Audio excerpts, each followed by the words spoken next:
தளபதி விஜய் அவர்கள் சொன்ன மாதிரியே வரலாற்று எழுதிட்டாங்க.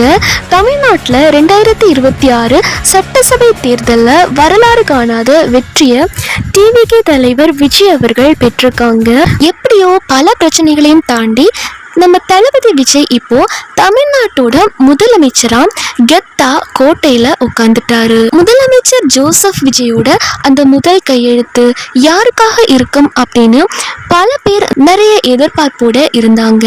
யாருமே எதிர்பார்க்காத அளவுக்கு மாஸ் வெற்றிய தளபதி விஜய் தட்டி தூக்கிட்டாரு. தேர்தல் அப்போ முதல்வர் ஜோசப் விஜய் சொன்ன முதல் விஷயம் என்ன அப்படின்னா, பெண்களுக்கு தான் முதல் மரியாதை, பெண்களுக்கு தான் பாதுகாப்பு, எப்பவுமே பெண்களுக்கு தான் முன்னுரிமை அப்படின்னு சொல்லிட்டு அவரோட தேர்தல் வாக்குறுதிகளை ஏற்கனவே கொடுத்திருந்தாரு.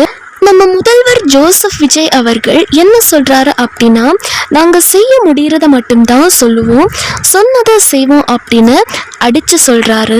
கொஞ்சம் யோசிச்சு பாருங்க, இன்னைக்கு ஒரு சிலிண்டர் விலை எகிரிட்டே போயிட்டு இருக்கு.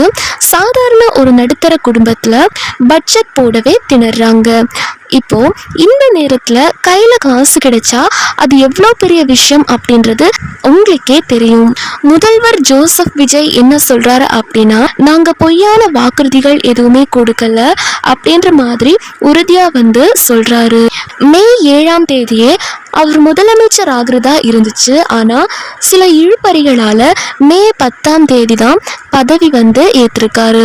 அதனால 15ஆம் தேதிக்குள்ள பணம் வர வாய்ப்பு இருக்கு அப்படின்ற மாதிரி செய்திகள் வந்திருக்கு. ஏன்னா கவர்னர் பிரச்சனை, எம்எல்ஏக்கள் ஆதரவு அப்படின்னு சொல்லிட்டு எத்தனையோ ரகளையை தாண்டி தான் அவர் வந்திருக்காரு.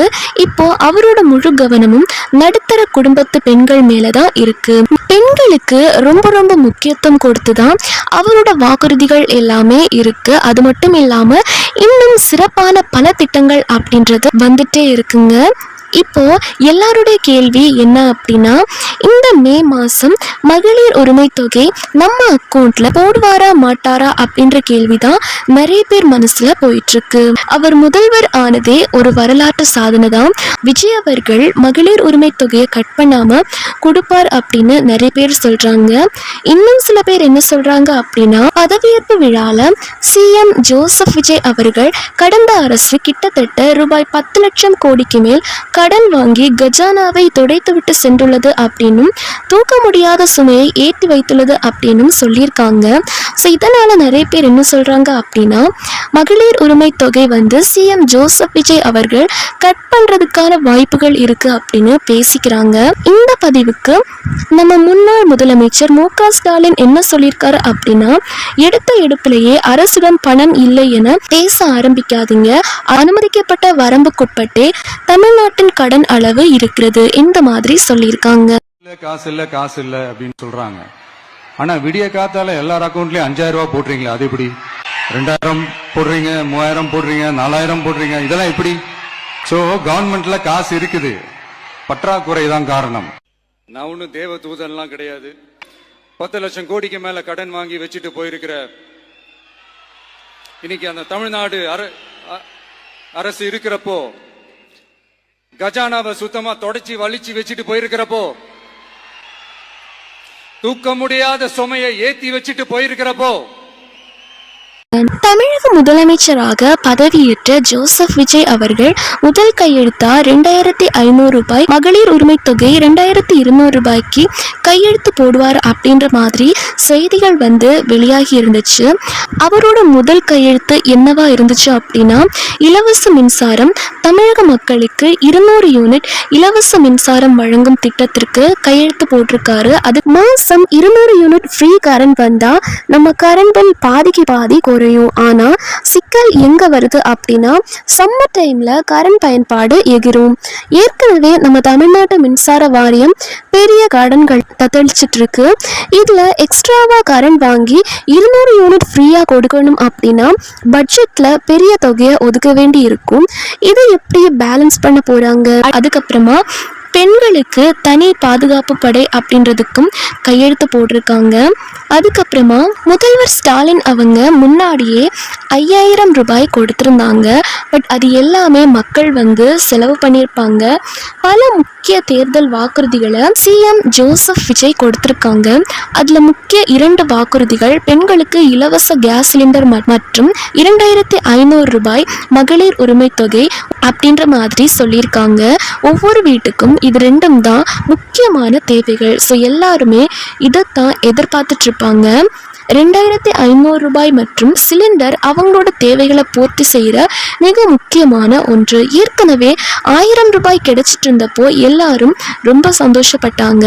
2500 ரூபாய் கிடைச்சா எவ்வளோ சந்தோஷப்படுவாங்க அப்படின்னு யோசிச்சு பாருங்க. அடுத்ததா 2,20,00,000 பேருக்கும் அதிகமான ரேஷன் அரிசி அட்டைதாரர்கள் அனைவருக்கும் கிடைக்கும் அப்படின்னு சொல்லியிருக்காங்க. ஸோ இதுக்கு தேவையான ஆவணங்கள் முன்கூட்டியே எடுத்து வச்சுக்கோங்க. ஏன்னா 2500 ரூபாய் வேணும் அப்படின்னா அதுக்கு என்னென்ன ஆவணங்கள் வேணும் அப்படின்றத நம்ம பார்க்கலாம். எதிர்பாராத நேரத்தில் இந்த 2500 ரூபாயை பேங்க்ல வந்து போடுறதுக்கான வாய்ப்புகள் இருக்கு அப்படின்னு சொல்றாங்க.